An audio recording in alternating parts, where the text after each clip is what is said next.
Assalamu alaikum. How do you do, my dear student? I'm also very fine by mercy of Allah today.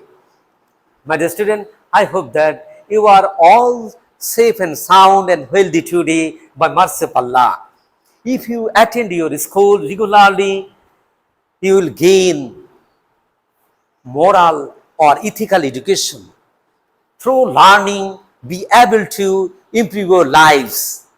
I also hope that you will be discipliner, perseverer, punctual, and honest also. Okay, my dear student, you should respect your parents and superiors.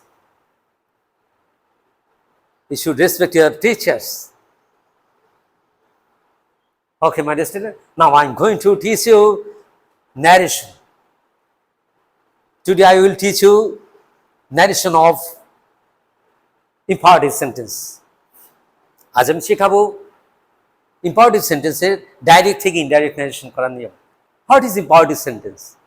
An imperative sentence is that sentence which expresses order, request, advice, etc.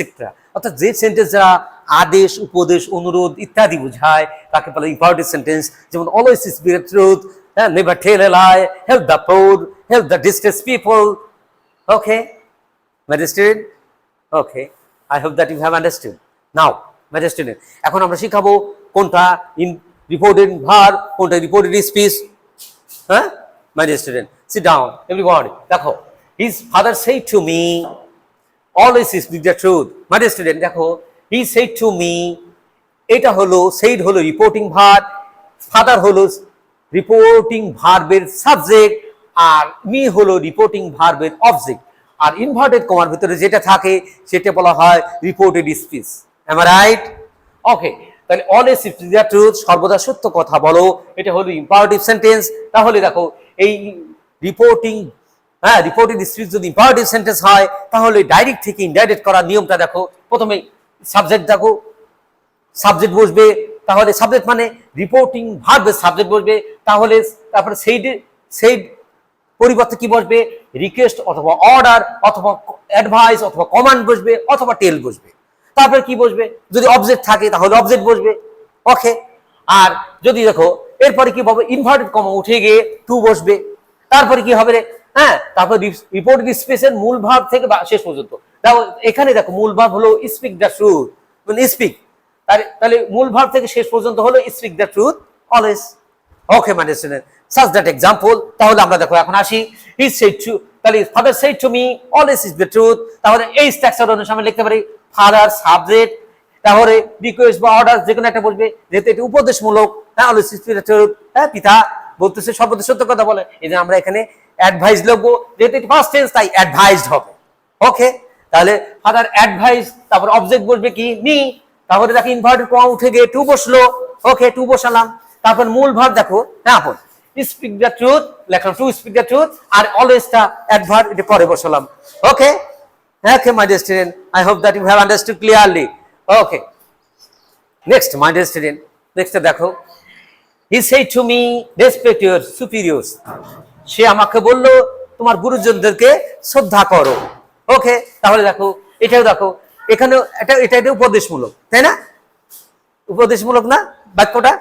ওকে, দেখো তাহলে he said to me, তাহলে দেখো হি হলো subject, city, দেখো হি হলো subject, আর said এর পরিবর্তে কি হবে? অ্যাডভাইস বসবে, তাই না? ওকে, তারপরে দেখো অবজেক্ট কি বসলো? মি বসালাম, আর ইনভার্টেড কমা উঠে গিয়ে এই দেখো স্ট্রাকচার অনুসারে দেখো এখানে কি ছিল? এটা টু, এই দেখো টু বসালাম। কি বলো?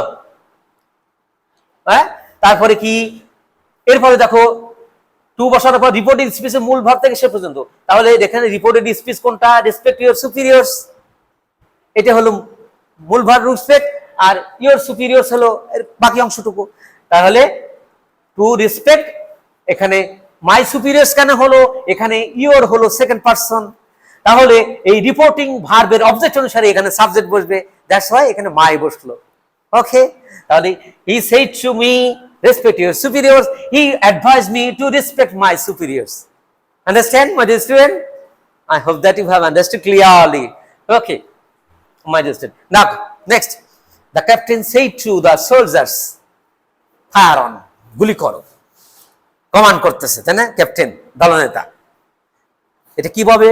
তাহলে সেড টু বলবে কি হবে? কমান্ড বসবে। সেইড আছে, এটা commanded. The captain said to the soldiers, সৈনিকদেরকে বললো গুলি করো, ফায়ার অন, কমান্ড করতেছে। দ্যাটস ওয়াই লিখবো the captain commanded the soldiers. The soldiers হলো অবজেক্ট, তারপরে ইনভার্টেড কমা উঠে গিয়ে দেখো ইনভার্টেড কমা উঠে গেল, তারপরে কি বসলো? টু। ইনভার্টেড কমা উঠে যায়, টু বসলো। তারপর রিপোর্টেড স্পিচের মূল ভাব থেকে সে পর্যন্ত দেখো রিপোর্টেড স্পিচটা হলো ফায়ার অন, এ কারণে টু পরে মূল ভাষ্য বাক্যাংশ বসে গেল, টু ফায়ার অন। কি বলো? তাহলে কি হবে? The captain said to the soldiers fire on, that captain commanded the soldiers to fire on. Understand? এখন দেখো, he said to me do not tell a lie, যখন নেগেটিভ থাকে do not tell a lie, do not go there, do not not দিয়ে শুরু হয় বা never থাকে, তখন এরকম হয়। দেখো, he said to me do not tell a lie, he told me not to tell a lie। এখানে আমরা এখানে কেন দিলাম টোল্ড? আমরা দেখুন এখানে লিখেছি টেল হতে পারে, অ্যাডভাইস হতে পারে, মানে যেটা যেরকম এক্সপ্রেশন দেয় সে অনুসারে আমরা এখানে সেইডের পরিবর্তে সেটা ব্যবহার করব। হি সেড টু মি, সে আমাকে বললো, ডু নট টেল এ লাই, মিথ্যা কথা বলো না। তাহলে সে আমাকে বললো মিথ্যা কথা না বলতে, তাই না? তাহলে he told me not to tell a lie. Understand? Okay, তাহলে he said to me do not tell a lie, he told me not to tell a lie. Understand? Okay, my dear, দেখো, he said to me help me, সে আমাকে বললো সাহায্য করো। দেখো এখানে দেখো, তাহলে সে আমাকে বললো সাহায্য করে, তাহলে he told me, inverted comma উঠে গেল, টু বসে, তারপরে মূল ভাষ্য বাকি অংশ। তাহলে হেল্প হিম কেন হলো? এখানে মি হলো ফার্স্ট পারসন, হ্যাঁ, অবজেক্টিভ ফর্ম। এইটার হলো এখানে যখন রিপোর্টেড স্পিচের সাবজেক্ট যদি ফার্স্ট পারসন হয়, রিপোর্টেড রিপোর্টিং ভার্বের সাবজেক্ট অনুসারে এখানে অবজেক্টিভ ফর্ম বসে, এ কারণে এখানে হিম বসলো। ওকে, তাহলে he said to me help me, he told me to help him. Okay, I hope that you have understood. এখন আমি মুখে তোমাদের ধরবো। My dear student, he said to me read the book, he told me to read the book. কি বলো, তাই না? Okay, he said to me do not go there, he told me not to go there. He said to me never tell a lie, he advise me, অথবা he told me never never tell a lie, not to tell a lie, either. He said to me never tell a lie, he told me not to tell a lie, either. Never থাকলে either বসে, আর do not এখানে not to use করা যায়। তাহলে he said to me never tell a lie, he told me to tell a lie, either. Okay, he said to me, সে আমাকে বললো go home at once, he told me to go home at once, অথবা he ordered me to go home at once. Understand? Okay, my dear student, I hope that you have understood. Practice makes a man perfect. If you try, impossible things can be made possible. That's why you have to be honest, hard worker, discipliner, and punctual also. Practice makes a man perfect. Okay, Allah Hafiz. Assalamu alaikum wa rahmatullahi wa barakatuh.